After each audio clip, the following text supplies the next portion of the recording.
بص يا اخوانا، وانا بقلب بالصدفه لقيت ايه ده فيديو العنوان بتاعه المفروض يكون تدليس كما يجب ان يكون، او التضليل. الراجل كل ما يحب يكشف الحقيقه ويلغوش عليه ويقعد يتنطط له. بس ساله سؤال هتشوفوه في الفيديو، بيقول له اصل انت بتقعد تقول لي قيم ومبادئ واللي بيمشي وكذا، اهو مديك 10 نماذج، شوف الردود هتبقى عامله ازاي. عايز تترجم ده بمين؟ برمضان صبحي وبناس ثانيه كتير. يبقى انت شويه بتقول قيم ومبادئ اللي بيسيب الاهلي ما بيرجعش، وشويه في 10 هم سابوا الاهلي ورجعوا مره ثانيه. الاهلي مش محتاج ان حد يقول عليه قيم. خليك كان ليك تعليق. طبعا يعني كابتن ايهاب بيقول بس اللي بيمشي من الاهلي بمشكله او برفض تجديد او حاجه كده صعب انه يرجع النادي الاهلي تاني. انا برضو مختلف معاه في النقطه دي تماما، يعني هذكر لك شويه حالات كده، ويعني هاخد دقيقتين ثلاثه، بس اتمنى بس ايهاب ما يقطعنيش لغايه ما اخلص خالص وبعد كده مش قاطع خالص. ماشي. خالص هو شكله عايز يركب ترند فانا هركبه ترند. لاحظ هنا حضرتك بيقول له انا مش هقاطعه خالص، هو عايز يركب الترند انا هركبه الترند. هنشوف مين في الاخر اللي هيركب المؤاخذه الترند، وهنشوف هيقاطعه ولا مش هيقاطعه. خالص مش موضوع ترند، احنا بنتكلم في الحق وبالارقام. يعني عندك كابتن زكريا نصف رحل عن النادي الاهلي سنه 87، انتقل لنادي الزمالك الغريم التقليدي ولعب في الزمالك ورجع النادي الاهلي واصبح عضو بلجنه التخطيط بالنادي الاهلي. رقم 2 ايمن شوقي. لا ما قلت مش حد يا جماعه مش هنالف، احنا ما بنالف. خليه يخلص. ده تاليف. طب خليه يخلص. هو مشي بمشكله. هجيب لك ناس ما تجيب لي مشي سنه 87 عمل ازمه. ما هو ما يخلصش غلط. خليه يخلص وانت جاوب. رفض تجديد ما جددش. يا عم بيقول لك لما يخلص يبقى جاوب. لو انت عندك معلومه اصلا صح اصلا ابقى جاوب يا عم، ابقى جاوب. عمال تقول لي مش هقاطع وانا جامد وانا مش عارف ايه واركبك الترند. اهدى بس على نفسك لا يطق عرق.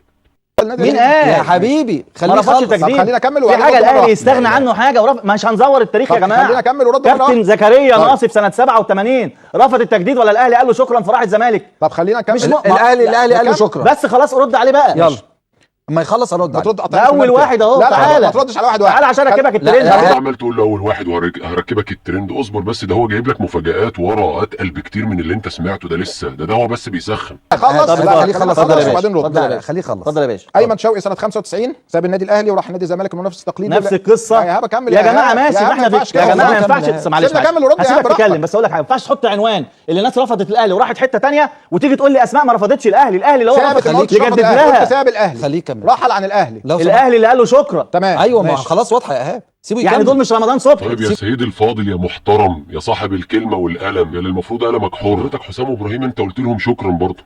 ده حضرتك يعني انت قلت لهم شكرا زي ما الناس دي انت بتتكلم ان هم الاهلي قال لهم شكرا ورجع رجعهم تاني. ما رجعتش حسام وابراهيم ليه لحد النهارده عمال تقول لك القيم والمبادئ؟ ولا هي القيم والمبادئ دي بتمشي على ناس وناس لا يعني تطبق في حته وحته لا؟ ما هو نفس المبدا اهو. ما انت التانيين قلت لهم شكرا ما مشوش بمزاجهم. يكمل. هجيب لك اكتر من رمضان صبحي. طب يلا برضه يبقى ايمن شوقي راح الزمالك ورجع تاني. حسام غالي رفض تجديده مع النادي الاهلي مرتين. 2013 بسبب ضعف المقابل المادي راح ليفس البلجيكي. ما حصلش. والله العظيم 3 حصل. ما حصلش. ماشي. وبعد كده راح النصر السعودي مره ثانيه والمرتين رجع لعب في الاهلي تاني ووصل انه اصبح عضو مجلس اداره في النادي الاهلي.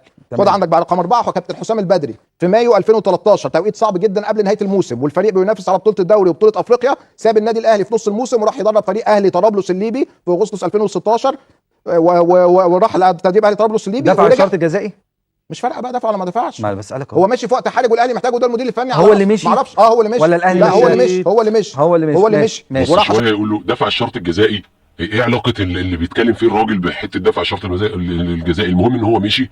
هو مشي يعني بكيفه. ليه الحكايه دي مش جايبه نتيجه؟ قال له طب هو اللي مشي ولا الاهلي اللي مشاه؟ قال له لا هو اللي مشي بقى. يعني ولا عارف تجيبها له من ناحيه شرط جزائي ولا عارف تجيبها له من ناحيه اصل الاهلي اللي استغنى عنه ومشاه. يا اخي شكلك بقى وحش. جاله اهلي طرابلس الليبي بمبلغ اكبر. مش ان الاهلي في مايو 2013 رجع درب الاهلي في اغسطس 2016 بعد 3 سنين. ابراهيم سعيد هرب من النادي الاهلي وكان هروب وكل الناس عارفه انه هروب للاحتراف في بلجيكا عام 2001 ثم عاد للاهلي بعد ذلك ولعب عده سنوات ثم رحل مره اخرى عن النادي الاهلي وراح نادي الزمالك ولعب في الزمالك. يبقى هو هرب اول مره والاهلي رجعه. رقم 6 احمد فتحي زي ما حضرتك قلت راح سايب النادي الاهلي في 2014 هو اللي رفض التجديد بسبب المقابل المادي. راح احترف في صلال القطري ورجع من صلال بعدها بسنه الاهلي رجعه مره ثانيه. رقم 7 محمد شوقي في عام 2005 برضه هرب من النادي الاهلي عشان يخوض تجربه احتراف في كريستال بالاس الانجليزي وراح انجلترا عشان يعمل تجربه. بلاش هرب دي. ابراهيم بص ارجع للتاريخ. بلاش هرب. ماشي. معلش عندي تحفظ على هرب. حاضر. بعد اذنك. رحل عن النادي الاهلي بدون موافقه اداره النادي. قول لي انت يا عم بلاش هرب يا عم. رغم ان هو مشي من غير موافقتهم ومن غير ارادتهم وهو لاعب عندهم المفروض ملهاش تفسير غير كده. بس ماشي يا عم مش بتضايقكم كلمه هرب بلاش منها. خلينا نجيب لكم الحقيقه اللي تخرم عين الشمس من غير كلمه هرب. بلاش هرب. سافر انجلترا يعمل تجربه معايشه مع كريستال بالاس وبعد كده النادي الاهلي رجعه ورجع لعب في النادي الاهلي تاني. تمام. 8 عام 2018 احمد عبد القادر بلاش هرب. احمد عبد القادر ساب النادي الاهلي وراح التشيك. يا راجل ده الراجل وضح قدامي هنا. ماشي. راح التشيك راح احترف وكان مقابل مادي اكبر في نادي سبارتا براغ وقعد سنتين في سبارتا براغ وبعد كده النادي الاهلي اشتراه. ايوه 2010 عماد متعب رفض التجديد للاهلي بسبب ضعف المقابل المادي، احترف وراح ستاندر ليج البلجيكي، وقعد بعد ما سافر بكام يوم النادي الاهلي رجعه تاني ما لعبش والنادي الاهلي رجعه وعرض عليه مبلغ اكبر من الاتفاق يعني مشهوره ومتفق وكلنا حضرناها ماشي مبلغ. سنه 99 اخر حاجه محمد يوسف برده كان بيلعب في النادي الاهلي، رفض التجديد للاهلي بسبب ضعف المقابل المادي وراح احترف في دنزل سبور التركي بمبلغ اكبر، وبعد كده رجع النادي الاهلي ولعب في النادي الاهلي واصبح مدير فني للنادي الاهلي. طب ايه المشكله؟ يعني في 10 حالات كانوا بيلعبوا في الاهلي وسابوا الاهلي وانتقلوا لانديه ثانيه عشان يبحثوا عن مقابل مادي اكبر، او انتقلوا بدون موافقه النادي الاهلي، او راحوا للغريم التقليدي اللي هو الزمالك ولعبوا فيه، ورجع النادي الاهلي رجعهم مره ثانيه. عايز تترجم ده بمين؟ برمضان صبحي وبناس ثانيه كتير. يبقى انت شويه بتقول قيم ومبادئ اللي بيسيب الاهلي ما بيرجعش، وشويه في 10 هم سابوا الاهلي ورجعوا مره ثانيه. الاهلي مش محتاج ان حد يقول عليه قيم ومبادئ يا جماعه. واحد فين يا عم الحاج ايهاب؟ فين الترند اللي ركبته له؟ فين؟ انا شايف حضرتك ما عرفتش ترد غير اول كلمتين بعد ما قلت مش هقاطع، وبعد كده قعدت ما بتتكلمش، مش قادر تتكلم. مره تقول اصل دي واقعه عارفينها بتاعت عماد متعب وشفناها وحضرناها، ومره تقول دفع شرط جزائي. طب هو اللي مشي ولا الاهلي مشاه على حسام البدري؟ مره احمد عبد القادر ما نطقتش، مع محمد شوقي ما نطقتش، جاب لك امثله كتير، مع محمد يوسف ما نطقتش، جاب لك امثله كتير. فين الترند اللي ركبته له؟ فين؟ انا عارف ان الفيديو ده قديم شويه، بس انا بعرض لك بس، يعني اللي بيشوف بعرض لك بوريك قد ايه انت لو مركزتش وشغلت دماغك انت هيتم تضليلك، هيشتغلوك، بص هياكلوا بعقلك حلاوه. في ناس تخصصها في الحياه ان هي تلعب بدماغك، تلعب بمزاجك، حتى لو بالتضليل بحاجات مش حقيقيه. انا بوريك نموذج اهو، الفيديو جه قدامي صدفه، والحمد لله ان جه قدامي صدفه. شوف نموذج من النماذج اللي بتدافع بحرقه وبتدافع بص بقوه عن كل مسؤولين النادي الفلاني ده، وعن كل تصرفات مسؤولين النادي الفلاني ده. بص شوف اهو قاعد مش عارف يعمل اي حاجه، مش عارف يتكلم. قال له قيم ومبادئ، فين القيم والمبادئ؟ رغم ان الصحفي اللي اسمه خالد طلعت ده راجل محترم، الراجل ده بينتقد ده وبينتقد ده، وجاب على الزمالك حاجات قد كده برضه.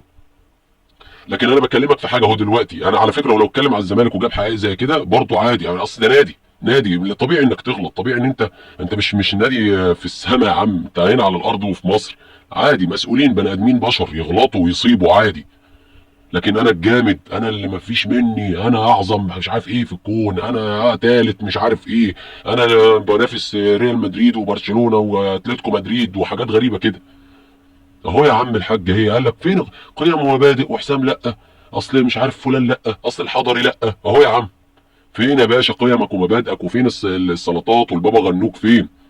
وكل مره بقول لكم نفس الكلام، ربنا يعيننا عليكم، والله ربنا يعيننا عليكم مع كل حاجه وكل مناقشه وكل منافسه وكل حاجه، ربنا يعيننا عليكم والله. احنا محتاجين دماغ من حديد عشان نعرف نتعامل او نوصل لكم المعلومات بشكل. يا جماعه احنا بشر، طبيعي نغلط، طبيعي. قيم ومبادئ دي للبشر للانسان، ممكن يغلط ممكن يصيب. الكيان مفيش حاجه اسمها قيم ومبادئ والكلام الجعلصه ده بتضحكوا بيه على الناس وتيجي الناس تتصدم لما يحصل حاجه زي كده.